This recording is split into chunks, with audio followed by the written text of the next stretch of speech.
இரண்டாவதாக வீழ்ச்சி அடைந்த தூதர்கள். வீழ்ச்சி எப்படி அடைந்தார்கள்?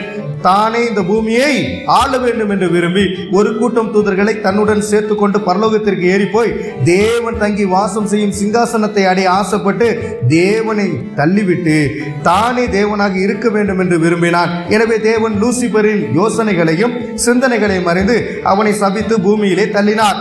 அவன் வீழ்ந்து போனான். அவனுடைய கூட்டாளியானவர்கள் கர்த்தரை எதிர்க்கவும் பகைக்கவும் தேவனையே மறுதலிக்கவும் தேவனுடன் வழக்காடுகிறவர்களாகவும் இந்த பூமியிலே தள்ளப்பட்ட சாத்தான்களாகவும் தேவனுடைய சாயலில் படைக்கப்பட்ட மனித குலத்தை குலைத்து போடுகிற சதி திட்டத்தை செய்கிறவர்களாக செயல்படுத்துகிறவர்களாக இருந்தார்கள்.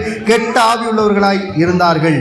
தேவனுடைய ரூபத்தின்படியே அவரால் படைக்கப்பட்ட நபர்களின் மேல் அவன் கவனம் வைத்து நான் பரலோகத்திலிருந்து தள்ளப்பட்டேன், எனவே நான் தங்கி தாபரித்த இடமாகிய பரலோகத்திற்கு எந்த மனிதர்களையும் போக விடமாட்டேன் என்று சூழ்ச்சிகள் செய்து மனித வர்க்கத்தை கெடுத்து பரலோகத்திற்கு செல்ல ஆயத்தமாகும் பரிசுத்தவான்களை தன் பக்கம் ஈர்த்து கொள்ள போர் செய்து கொண்டே இருக்கிறார். தேவன் மனிதரை சிருஷ்டிப்பதற்கு முன்பு இருந்தே வீழ்ச்சி அடைந்த தூதர்களின் செயல்பாடுகளை ஆதியாகம புத்தகம் 1ஆம் அதிகாரம் 1ஆம் வசனத்திலிருந்தே நாம் அறிய வேண்டியதாக இருக்கிறது. தூதனானவன் ஆண்டவரை துதிக்கணும். ஒரு சில தூதர்கள் விழுந்து போனார்கள். அதற்கு தலைவன் லூசிபராய் இருக்கிறான். இந்த லூசி பிசாசின் கிரியைகளை நாம் அறிந்து வைத்திருக்கிறோம். அவனுடைய வேலை என்னன்னா, தேவ பிள்ளைகள் யாரும் பரலோகத்துக்கு போக கூடாது என்பதற்காக. அதனால் தான் ஆண்டவராகிய தேவன் பரலோகத்திலிருந்து தேவனாகிய கர்த்தர் மனிதனை படைக்க வேண்டும் என்ற நோக்கத்தை வைத்தார். ஏன்னா நிறைய தூதர்கள் கீழே விழப்பட்டார்கள். அவர்களும் முக்கோடி தேவர்களாக பிசாசுகளாக சுற்றி தெரியப்பட்டு கொண்டிருக்கிறார்கள். அந்த பிளேஸ்ல முக்காவாசி தூதர்கள் அங்கே இருக்கிறாங்கன்னு வச்சுங்களேன். காவாசி தூதர்கள் கீழே விழுந்துட்டாங்க. அந்த இடத்தை ஃபில் பண்ணணும். அந்த இடத்தை ஃபில் பண்ணுறதுக்கு தூதர்களாகவே படைக்காமல் மனிதர்களை படைத்தால் இங்கே பரிசுத்தவான்களாக யார் இருக்கிறார்களோ அவர்களுக்கு எந்த இடம் கொடுக்கப்படும்னா பரலோக ராஜ்யம் கொடுக்கப்படும். இதற்காகவே தேவன் திட்ட வகுத்து செயல்படுத்தினார். அதற்காகவே ஏதேன் தோட்டத்தை அமைத்தார். ஏதேன் தோட்டத்துக்குள்ளாக பிசாசானவன் அங்கே இருந்தான். முதலாவது ஏவாளை கெடுத்தான், அடுத்து ஆதாமையும் கெடுத்தான். குடும்பத்தை கெடுக்கிறவன் அவன் தான். பிசாசின் நரித்தந்திரம் என்னன்னா, யாரும் பரலோகத்துக்கு போய்விடக் கூடாது என்பதை அவன் தெளிவாக கொண்டிருக்கிறான். ஏன்னா நான் எங்கிருந்து தள்ளப்பட்டேனோ அந்த இடத்துக்கு யாரும் போயிடக்கூடாது. எனக்கே ஆண்டவர் அந்த இடத்தை கொடுக்கல, நான் எதுக்கு மனிதர்களை போக விடுவேன் என்று தடை செய்கிறார். அப்போ பரிசுத்த தூதர்கள் வீழ்ச்சி அடைந்த தூதர்கள் என்று 2 தூதர்கள் இருக்கிறதை நம்மளால உணர்ந்து கொள்ள முடிகிறது. வீழ்ச்சி அடைந்த தூதர்களுக்கு வேதாகமத்தில் உண்டான பல பெயர்கள் இருக்கிறது. அருமையானவர்களே, தேவர்கள் என்று அவர்களுக்கு பெயர் இருக்கிறது. சங்கீதம் 16:5 எபிரேய மொழியில் இது எலிலிம் என்று அழைக்கப்படுகிறது. தேவர்கள் என்கிற வார்த்தை பிசாசுக்கும் கொடுக்கப்பட்டிருக்கிறதா இருக்கிறது. பிசாசு இப்பிரபஞ்சத்தின் தேவன். தேவன் என்ன? எல்ஷடாய். எல்ஷடாய் யாரு? நம்முடைய தேவன். அவரை தான் நாம் ஆராதித்துக் கொண்டிருக்கிறோம். ஆனால் இப்பிரபஞ்சத்தின் தேவன் என்று ஒருத்தன் உண்டு. சகல ஜனங்களுடைய தேவர்களும் விக்கிரகங்கள் தாமே. இதை எங்க நம்ம வாசிக்க முடியும்? சங்கீதம் 96:5 வாசிக்க முடியும். சகல ஜனங்களுடைய தேவர்களும், அதாவது விழுந்து போன அந்த பிசாசுகள் யாவரும் விக்கிரகங்கள் தானே என்று நாம் பார்க்கிறோம். ஏன்னா அநேக கோடியான கடவுள்கள் கல்லுகளாக சிற்பங்களாக செதுக்கப்பட்டிருக்கிறது. அவைகள் எல்லாம் விழுப்பட்ட தூதர்களாக இருக்கிறார்கள். இரண்டாவது, ஆதிமேன்மை காத்துக்கொள்ளாத தூதர்கள் இருக்கிறாங்க. யூதா 6ஆம் அதிகாரத்தை வாசிக்கும் பொழுது ஆதிமேன்மையை காத்துக்கொள்ளாத தூதர்கள் தான் விழுந்து போன தூதர்கள். மூன்றாவது, பேய்கள் என்று அழைக்கப்படுகிறார்கள். எபிரேய மொழியில் இது செடிம் என்று அழைக்கப்படுகிறது. பேய்கள் என்று சொல்வதற்கு எபிரேயத்தில் செடிம் என்று அழைக்கப்படுகிறது. உபாகமம் 32ஆம் அதிகாரம் 17வது வசனத்தில் நீங்க வாசித்து பார்த்தீங்கன்னா பேய்கள் என்று அங்கே இருக்கிறது. அதாவது அஞ்ஞானிகள் பலியிடுகிறவைகளை தேவனுக்கல்ல பேய்களுக்கு பலியிடுகிறார்கள். 1 கொரிந்தியர் 10ஆம் அதிகாரம் 20வது வசனத்தில் இருக்கு. அஞ்ஞானிகள் பலியிடுகிறது யாருக்காக பலியிடுகிறார்கள்?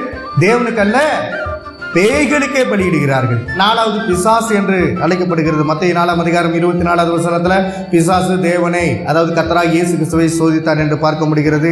அதே நேரத்தில் பிசாசின் தூதர்கள் என்று இருக்கிறார்கள். மத்தேயு 25ஆம் அதிகாரம் 41வது வசனத்தில் வாசிக்கும் பொழுதும், வெளிப்படுத்தின விசேஷம் 12ஆம் அதிகாரம் 9வது வசனத்தில் வாசிக்கும் போதும் எப்படிப்பட்ட தூதர்கள் இருக்கிறாங்க? பிசாசின் தூதர்கள் இருக்கிறார்கள். 6வதாக பொல்லாத ஆவிகள் இருக்கிறார்கள். 11:26 பொல்லாத ஆவிகள் என்று அழைக்கப்படுகிறது. 7வதாக வஞ்சிக்கிற ஆவிகள். 1 தீமோத்தேயு 4ஆம் அதிகாரம் 1வது வசனத்தில் வஞ்சிக்கிற ஆவிகள் என்று இருக்கிறார்கள். 8வது அசுத்தாவிகள். மத்தேயு 10ஆம் அதிகாரம் 1வது வசனம், மார்க் 1:27, மார்க் 3:11, மார்க் 5ஆம் அதிகாரத்தில் வாசிக்கும் போதும் அசுத்தாவிகள் என்று எழுதப்பட்டிருக்கிறது. 9வது அந்திகிறிஸ்து, ஆன்டி கிரைஸ்ட் என்று நமக்கு தெரியும். 10வது கள்ள தீர்க்கதரிசி, ஃபால்ஸ் ப்ராஃபட். என்று அழைக்கப்படுகிறான். 11வது கொலைபாதகன், மர்டரர், அதாவது அவன் கொலைபாதகனாய் இருக்கிறான், கொலை செய்யக்கூடியவனாய் இருக்கிறான்.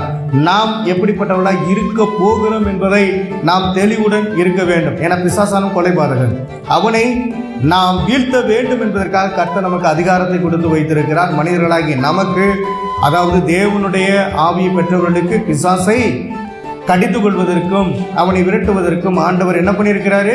அதிகாரம் கொடுத்திருக்கிறாரு. சங்கிலியால் கட்டப்பட்டுள்ள தூதர்கள் ஒரு பிரிவாய் இருக்கிறார்கள். அவைகள் இருக்கும் இடம் எப்படிப்பட்டதாக இருக்கிறது? அதாவது சங்கிலிகளாலே கட்டப்பட்ட தூதர்கள் என்று வேதத்தில் இருக்கிறது. இவர்கள் எப்படின்னா அந்தகாரம் என்ற அந்த டாட்டரஸ் என்கிற இடத்துல இருக்கிறார்கள். அந்தகாரம்னா டாட்டரஸ் எபிரேயத்தில். அப்படிப்பட்ட தூதர்கள் இருக்காங்க. இவங்க கட்டப்பட்ட சூழ்நிலையில் இருக்கிறார்கள்.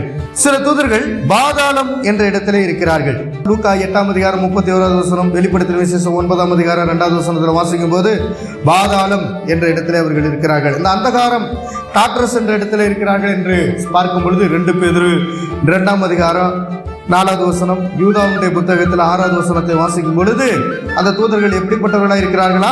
அந்தகாரத்திலே, அதாவது டாட்டரஸிலே இருக்கக்கூடியவர்களாக இருக்கிறார்கள். 3வது சில தூதர்கள் யூப்ரட்டிஸ் நதி அருகிலே இருக்கிறார்கள். வெளிப்படுத்தின விசேஷம் 9ஆம் அதிகாரம் 4வது வசனத்தில் சில தூதர்கள் யூப்ரட்டிஸ் அந்த நதியின் அருகிலே இருக்கக்கூடியவர்களாக இருக்கிறார்கள். சில வீழ்ந்து போன கூட்டம் சுதந்திரமாக சில வரையறைக்குள்ளாக விடப்பட்டிருக்கிறார்கள். அதற்குரிய காரியங்களை பார்க்கும்போது சங்கீதம் 78 49வது வசனம், எபேசியர் 6ஆம் அதிகாரம் 12வது வசனத்தில் நாம் வாசிக்க முடியும். இவர்கள்லாம் சுதந்திரமாய் அவர்கள் விடப்பட்டிருக்கிறார்கள். வீழ்ந்து தூதர்களுடைய ஆழ்தன்மையுடைய பண்புகள் என்ன? வீழ்ந்த தூதர்களுடைய ஆழ்தன்மை பண்புகள் இருக்கிறது.